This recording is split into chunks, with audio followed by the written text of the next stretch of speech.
Hello everyone. Today we'll be discussing about the sacral plexus.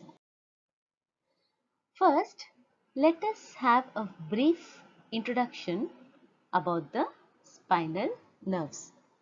So we all know that there are 31 pairs of spinal nerves. So let us see a cut section of the spinal cord. So you can see here, this is the spinal cord with the grey matter and the white matter. The fibers emerging from the ventral horn of the grey matter is called as the ventral root and they carry motor sensations, whereas the fibers attaching to the anterior horn of the spinal cord, they carry sensory information. Now both the dorsal root and the ventral root will join to form the spinal nerve. They will join to form the spinal nerve. So this spinal nerve will exit from the vertebrae via the intervertebral foramen. So in between the vertebrae, you will have the intervertebral foramen through which the spinal nerve will exit. So once the spinal nerve will exit, it will divide into two ramus, ventral ramus and the dorsal ramus. The ventral ramus will supply the anterior aspect of the body, whereas the dorsal ramus will supply the posterior aspect. Now this is to show you that once the spinal nerve emerges from intervertebral foramen, it will divide into the ventral ramus and the dorsal ramus. So this is about the ramus. And when we speak about the plexus, it is the ventral ramus which are involved in the formation of plexus and not the dorsal ramus. Let us now see some of the plexus we know. So we already discussed that there are 31 pairs of spinal nerves. Of these spinal nerves, only some spinal nerves are involved in formation of plexus. Some of the plexus we know are, we have the brachial plexus which supplies the upper limb. Then we have the cervical plexus here which supplies the structures of the neck and the trunk. We have the lumbar plexus which will supply the structures of the lower limb. Then we have the sacral plexus which will supply the pelvic region and the lower limb. Now, of the 31 pairs of spinal nerve, we have 8 pairs of cervical spinal nerve, 12 pairs of thoracic spinal nerve, 5 pairs of lumbar spinal nerve, 5 pairs of sacral spinal nerve and 1 coccygeal spinal nerve. So altogether we have 31 pairs of spinal nerves. Of these, only some spinal nerves are involved in the formation of plexus. What do we mean by plexus? Plexus means a network. Since we are discussing about the nerve plexus, it is a network of nerve fibers. So first, starting from C1 to C4, these spinal nerves are involved in formation of cervical plexus. So this is the cervical plexus which supplies the neck and the trunk region. Then C5 to T1 are involved in the formation of the brachial plexus. So the brachial plexus will supply the upper limb structure. Then we know that L1 to L4 is involved in formation of the lumbar plexus, which will supply the structures, the skin and the muscles of the lower limb, and L4 to S4 is involved in the formation of the sacral plexus, which will supply the skin and the musculature of the pelvis and the lower limb. So these are some of the plexus: cervical plexus, brachial plexus, lumbar plexus and the sacral plexus. If you observe in this slide, the thoracic spinal nerves are not involved in formation of any plexus. The answer for this is, these thoracic spinal nerves, they form the intercostal nerves and they supply the muscles within the intercostal space. So there is no necessary formation of the plexus. So that was about the plexus here, briefly discussed. Now next we will move on to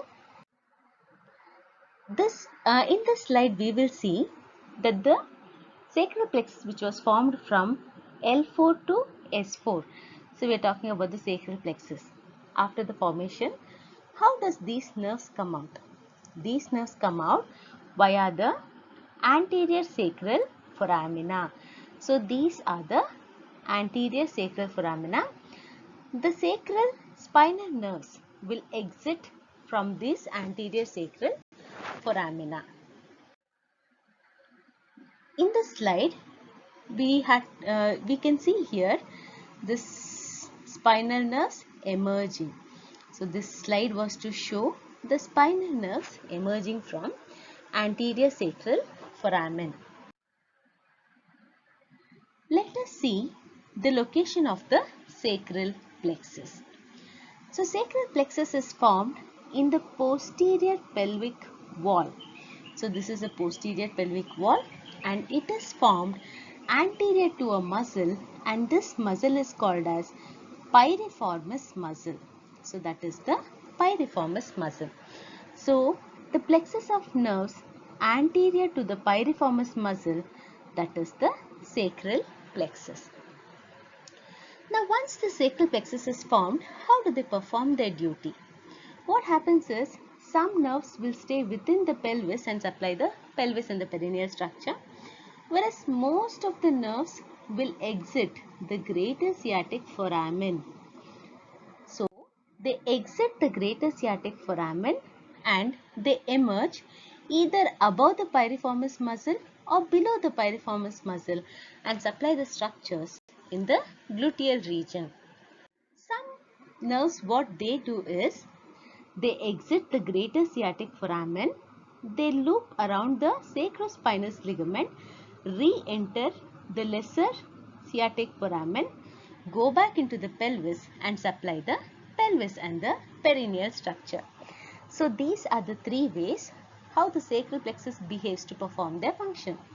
So one was it remains within the pelvis and it will supply the pelvis and perineal structure. The second way was it came out through the greater sciatic foramen and emerged either above or below the piriformis muscle and supplied the gluteal region. And the third was it exited the greater sciatic foramen and it looped around the sacrospinous ligament, re-entered the lesser sciatic foramen to supply the pelvis and the perineum.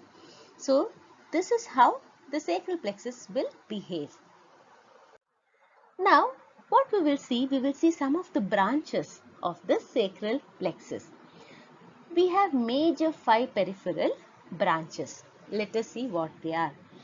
So emerging above the piriformis muscle, this is the piriformis muscle. Emerging above the piriformis muscle is the superior gluteal nerve.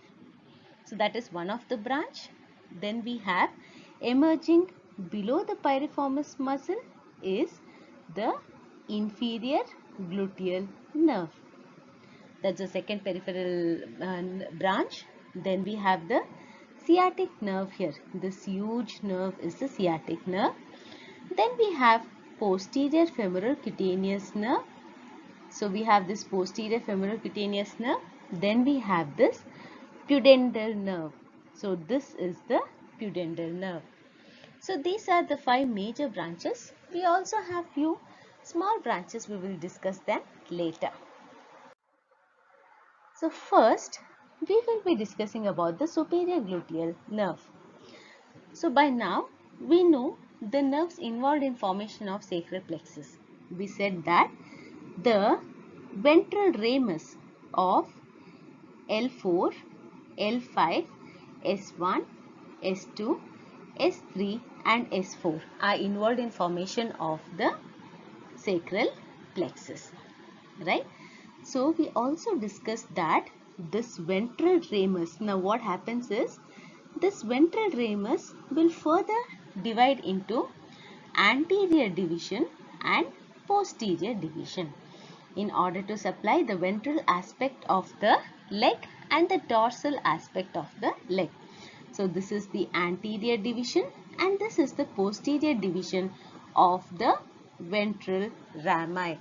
So not to get confused, we know that the sacral plexus is formed by L4, L5, S1, S2, S3, S4's ventral ramus. We discussed that the ventral ramus of all these spinal nerves will divide into anterior division and posterior division. Anterior division will supply the anterior aspect of the lower limb. Posterior division will supply the posterior aspect of the lower limb. So discussing about this first nerve, that is the superior gluteal nerve. This nerve is formed by the posterior division of the spinal nerves, namely L4, L5 and S1. So, the posterior division of spinal nerve L4, L5 and S1 of the ventral ramus of these spinal nerves are involved in formation of superior gluteal nerve. So, not to get confused, superior gluteal nerve, what are the branches of the superior gluteal nerve? That is the posterior division of L4, L5, S1's ventral ramus. So these are they form the superior gluteal nerve. So after formation, superior gluteal nerve will emerge above the piriformis muscle and it will supply gluteus medius muscle and gluteus minimus muscle. So that was about the superior gluteal nerve. Now we will discuss about the inferior gluteal nerve. Very simple. Inferior gluteal nerve will emerge from again posterior division of ventral rami of L5, S1 and S2. So we meant to say, so this is the ventral rami of L5, posterior division of ventral rami of L5, S1 and S2. So all of them will join to form the inferior gluteal nerve. After taking its origin, this nerve arises below the piriformis muscle and it will supply the gluteus maximus muscle. So superior gluteal nerve supplied gluteus medius and minimus. Inferior gluteal nerve will supply gluteus maximus muscle. Next, we will see a very important nerve, that is the sciatic nerve. This sciatic nerve has two components, namely tibial component and common peroneal component. So you have the tibial nerve and common peroneal nerve. So these are the two components of the sciatic nerve. Now, first let us discuss about the tibial nerve. The tibial nerve arises from, so we know that this is the ventral ramus of L4, ventral ramus of L5, ventral ramus of S1, ventral ramus of S2, ventral ramus of S3. So all these nerves are involved in formation of the sciatic nerve. Now we are talking about the tibial component or the tibial nerve. The tibial nerve is formed by the anterior division of the ventral rami of L4, L5, S1, S2 and S3. So, all these components join to form the tibial nerve. Now, discussing about the common peroneal nerve, it is formed by, so again, L4's ventral rami, L5's ventral rami, S1, then we have S2. So, these are the ventral rami. Common peroneal component is formed by the dorsal division of the ventral ramus of L4, L5, S1 and S2. So that is about the common peroneal nerve which is formed by the dorsal component, tibial nerve which is formed by the ventral component.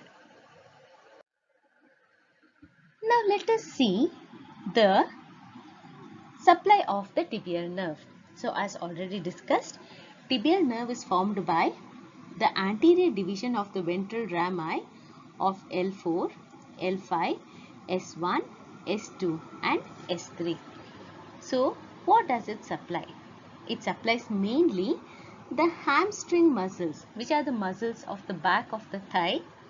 So they supply the hamstring muscles except the short head of biceps, because this is not a hamstring muscle. The short head of biceps femoris is supplied by common peroneal nerve. And this tibial nerve will also supply all the muscles of the back of the leg and all the muscles of the sole. Now let us see the sensory innervation. It will supply the posterior aspect of the leg and the sole of the foot. Now let us discuss about the common peroneal nerve. As already discussed, this is formed by the posterior division of the ventral rami of L4, L5, S1 and S2. So these will form the common peroneal nerve. Let us see what it will supply. The short head of biceps femoris is supplied by the common peroneal nerve. So this is the short head of the biceps femoris. You all know that the biceps femoris has the long head and the short head. Long head is a hamstring muscle. It is supplied by tibial nerve, whereas short head is not a hamstring muscle. It is supplied by common peroneal nerve. The common peroneal nerve, it also supplies the muscles of anterior compartment of the leg. It also supplies the muscle namely extensor digitorum brevis. So, this is the supply of the common peroneal nerve, mainly short head of biceps femoris, then the muscles of the anterior compartment of the leg and extensor digitorum brevis, this muscle here. Now, let us see the sensory innervation of the common peroneal nerve. I already said that common peroneal nerve supplied the muscles of the anterior compartment of the leg. Along with that, it will also supply the muscles of the lateral compartment of the leg. The two muscles present are the peroneus longus and the peroneus brevis. Peroneus longus and the peroneus brevis. So it also supplies the muscles of the lateral compartment. So what are the compartments supplied by the common peroneal nerve? Muscles of the anterior compartment of the leg and lateral compartment of the leg. Now let us see the sensory innervation. It supplies the anterolateral aspect of the leg and most of the dorsum of the foot. Now we will discuss about, so by now we have discussed this superior gluteal nerve, inferior gluteal nerve, sciatic nerve with its two components, the tibial nerve and the common peroneal nerve. Now we will discuss about this posterior femoral cutaneous nerve. So this nerve in close relation to the sciatic nerve is called as posterior femoral cutaneous nerve. This is formed by both S1, S2 and S3. Both the anterior division and posterior division of the ventral rami of S1, S2 and S3 are involved in formation of the posterior femoral cutaneous nerve. So this is mainly a cutaneous nerve and it will supply the skin of the back of the thigh and the leg. Now we will see, so by this we finished the 5 major peripheral nerves from the sacral plexus. Now we will see some of the minor branches, of which one is perforating cutaneous nerve. Now why is it called perforating? It is called perforating because it pierces a ligament which is called as sacrotuberous ligament. It pierces this ligament, that is why it is called as perforating cutaneous nerve. And this is formed by the ventral rami of S2 and S3. So that is the perforating cutaneous nerve. Let us see what this nerve will supply. This perforating cutaneous nerve, whose root values S2 and S3, will supply the skin of lower posterior quadrant of the gluteal region. Now let us go to the next slide. In this slide, we will discuss about the pudendal nerve. So by now we have discussed superior gluteal, inferior gluteal, sciatic nerve, posterior femoral cutaneous nerve. Then we have discussed about the perforating cutaneous nerve. Now we will discuss about the pudendal nerve. Now pudendal nerve, this is formed by S2, S3, S4. So ventral rami of S2, ventral rami of S3, ventral rami of S4. So these are the ventral rami. So, pudendal nerve is formed by the anterior division of the ventral rami of S2, S3 and S4. So, all the anterior division of ventral rami of S2, S3, S4 will join to form the pudendal nerve. So, this pudendal nerve, so what this pudendal nerve does is, as already discussed, it will come out through the greater sciatic foramen and it will loop around the sacrospinous ligament. It will re-enter the lesser sciatic foramen and it will supply the structures of the pelvis and the perineum. So, we can discuss it once again here about the pudendal nerve. We already discussed it is formed by the anterior division of the ventral ramus of S2, S3 and S4. So, this is the pudendal nerve here. You can see the pudendal nerve. So, as already discussed, it comes out through the greater sciatic foramen, loops around a ligament which is called as sacrospinous ligament, re-enters the lesser sciatic foramen and goes back into the pelvis to supply the pelvis and the perineal structure. So that was about the pudendal nerve. Now we will discuss nerve to piriformis muscle.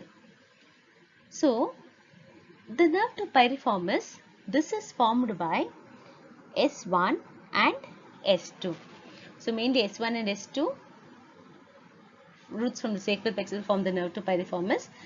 This will supply the muscle which is called as piriformis muscle, and this is the key muscle of the gluteal region because so many nerves will emerge above and below the piriformis muscle. Now we will discuss the nerve to quadratus femoris.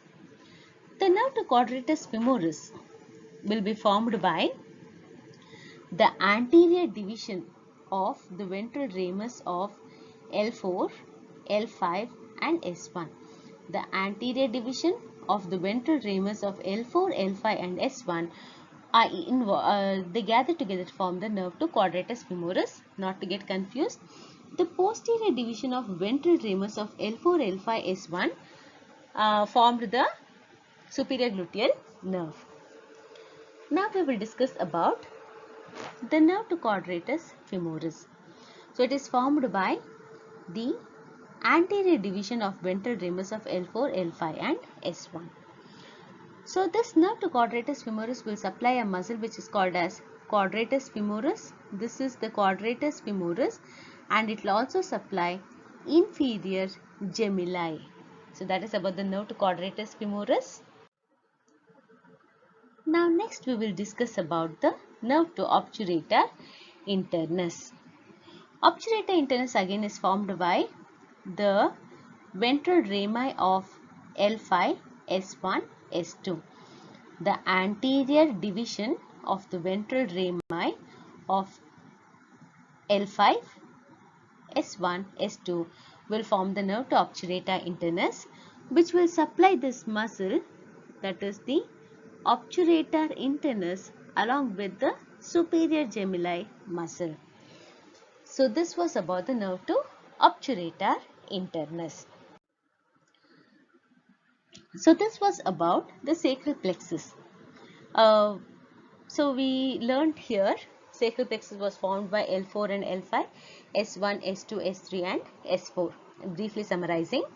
So we also learnt the main peripheral branches of the sacral plexus was by, the main peripheral branches were superior gluteal nerve, inferior gluteal nerve, sciatic nerve. Then we have the posterior femorocutaneous nerve. We have the pudendal nerve. Minor branches like perforating cutaneous nerve. Then we have the nerve to obturator internus, nerve to quadratus femoris. These are some of the nerves. So we will end this class with this. Thank you so much for listening to the lecture.